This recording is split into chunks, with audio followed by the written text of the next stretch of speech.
We've all been there. You have a tasty piece of fruit, you're eating it and enjoying it, and then when you're done, you look down and you see that you've got some seeds or a pit, and you're thinking, I could plant this and have this fruit forever. Doesn't always work out that way. I'm Cameron, welcome back to the Busy Gardener channel. In this video, I'm gonna share with you some reasons why you should not plant your fruit trees from seed. Let's get busy.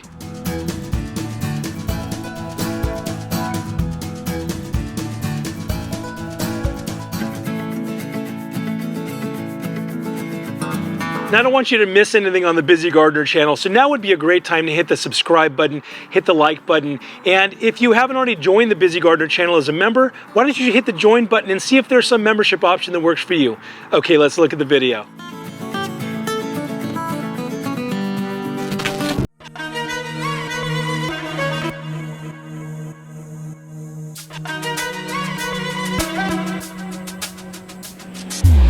So I know what you're thinking. You've got this fruit that you like so much, it's so tasty, and you think it's got all of these seeds. And I've planted things before, I've planted lettuce, and so if I take this seed and put it in the ground, that's gonna give me another one of these tasty tangelos, for example. But it doesn't work like that. There are a few reasons why it's not gonna make sense for you to plant your fruit trees from seed, and I'm gonna walk through those now. Well, there are a lot of things that happen between this seed stage and this fruit stage. When you plant a seed in the ground, that seed begins to emerge and it starts pushing up just the beginnings of a plant. It puts out those initial leaves that begin gathering sunlight and create the systems and get those things started. And then it begins to push out additional wood and growing and creating a canopy. And it takes a few years for that to begin fruiting. And the reason for that is the fruit is a product of reproduction on a fruit tree. This is how a tree reproduces typically, and it does that by creating these fruit which are then grabbed by animals or people, and they take those seeds and they scatter those seeds, and that gives the trees an opportunity to reproduce themselves. But if you think about it, it takes a long time, just like it does for most creatures, to be able to go from the seed stage to the reproductive stage. And so what you're looking at when you plant a fruit tree is typically a 5 to 8 year wait time until that tree that you planted from seed begins to actually bear fruit. That's a really long time. And because the seed is essentially the product of reproduction, this is going to have distinct genetic material in it. And as a result, that means that the fruit that you get from a seed that you plant is not always going to have the same characteristics as the fruit that you got it from. So let's say I've got this tangelo that I just love. Oh no, it's so good. I plant the seed and the resulting fruit 5 to 8 years from now might not even be a type of fruit that I actually like. Usually when you're planting a seed, it's going to have distinct genetic material, the product of two parents, and an improvement in your fruit is maybe a 1 in 1,000 shot.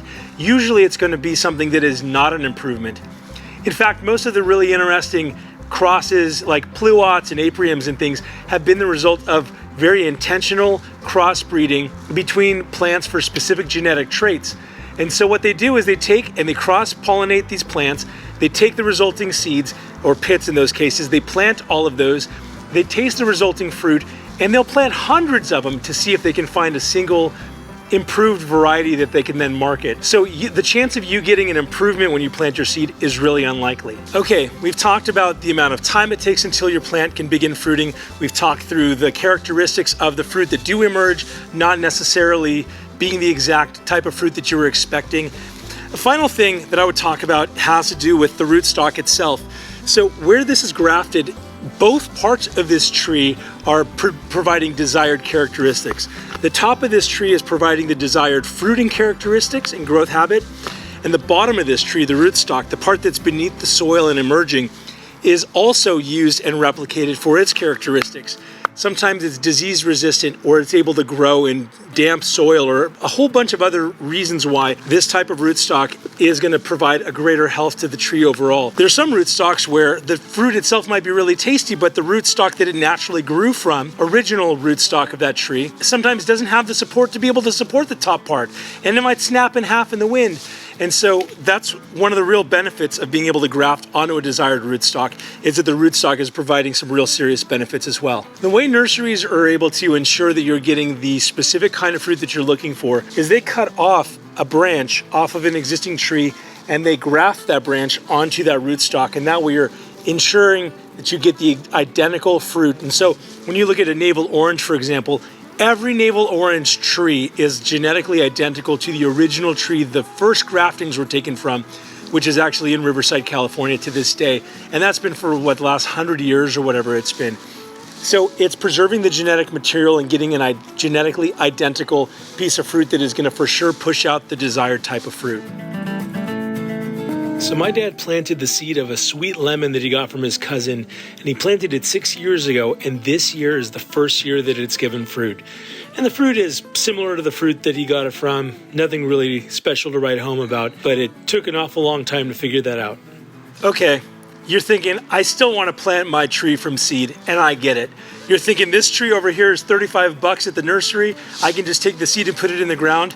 There is a reason why I think it's okay to plant a tree from seed, and that is this. If you're okay with waiting, with having the result probably be something that you're not that happy with on a rootstock that's not necessarily adapted for your area, please feel free to experiment. I'm actually a huge fan of being able to try things, see what happens, but just temper your expectations that you might be saving $35 on a plant when you've got these seeds that you want to plant, but you're not always going to end up with the result that you initially expected. I hope that gives you something to think about as you're looking down at your hand at those seeds or that pit and thinking through, I'm going to have an entire orchard off of these things. Anyway, appreciate you tuning into this episode of the Busy Gardener channel. Whether you've got one thing that you're going to try to plant from seed or 500, till next time, stay busy.